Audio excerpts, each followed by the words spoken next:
There's no secret that I'm bad at filleting fish, but today I want to show you how you can turn such a tragedy into an extremely rich, creamy, wonderfully flavoursome fish soup. As the wonderful fisherman from Marseille has given us the bouillabaisse, today I'm giving you the poor knife skills fish soup. Let's do it. First up, let's horribly fillet some fish. By the way, you don't need to be bad at this to make this dish. You just have to leave a bit of flesh on the bones, or add some flesh for that matter. Given that we have absolutely no pressure, I'm not even using the right knife for this exercise. So this would get me fired at all fishmongers and probably most restaurants. Now, we cut them into smaller chunks. Today I'm using just a European sea bass, but you can do this with any oily white fish. Oily filleted fish, done. Now, for any fish soup, I like to add a ton of white peppercorn, to the extent that you could call this a white peppercorn soup with a touch of fish. And to get the most of your white peppercorn, and for that matter, many of your spices, always beneficial to toast them.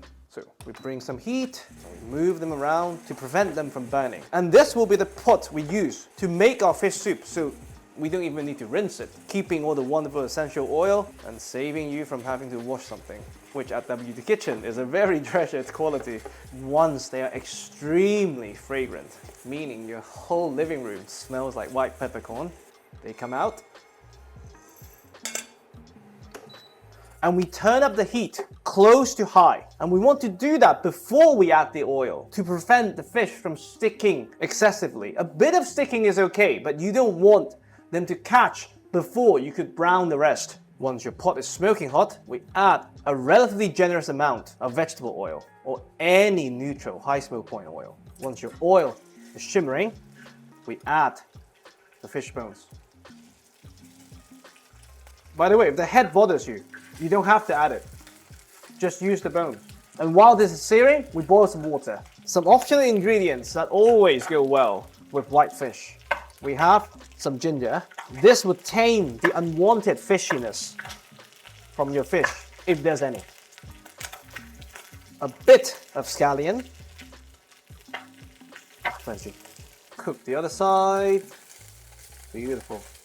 And we're building flavors with the caramelization of the fish, with the Maillard reaction, giving the broth more complex flavors. Salt, quite generously, factoring in the liquid we're about to add. The moment the water is boiling, we have the fun part. We add a generous amount of boiling water to the fish. And three extremely incredible things are happening at the same time. First, the emulsification between the fish oil and the boiling water, already giving us some creamy looking liquid. Second, the fish protein that has been released from the cooking process, the collagen and the albumin in particular, are being denatured by the boiling water, being released into the liquid, once again giving us the thickness and the color. And third, the connective tissues in the fish being released into the liquid, becoming collagen, which will further thicken this liquid in due course. So now we add the very generous amount of toasted white peppercorn, and again optional, a bit of coriander, stalks included. They are the flavors and bits. And fish this size, they have very delicate structures that it takes 20 to 30 minutes to extract almost everything from them. So this is a very wonderful weekday meal. So lid on, maintaining high heat. We cook this for 25 to 30 minutes. I'll see you then. Alright, after 25 minutes on the stove at high heat, this is what we have. Just look at this color. It's as if I've added double cream to it. And the smell of the peppercorn and the coriander is incredible. So now the soup is ready. Just to take it to the next level, we'll strain it and add some finishing touches.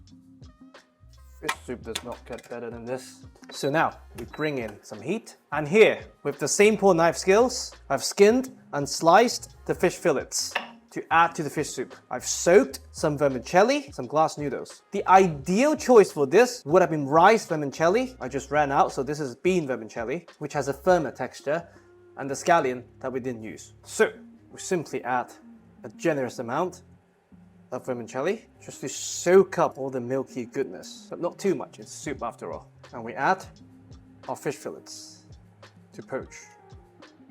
And these cook in seconds. Scallion.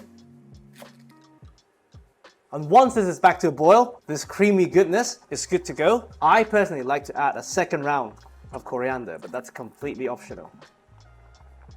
And that's it. It all started with some poor filleting skills. 25-30 minutes later, we have an incredible, incredible creamy fish soup. This is the poor knife skills fish soup. I really, really hope you enjoy.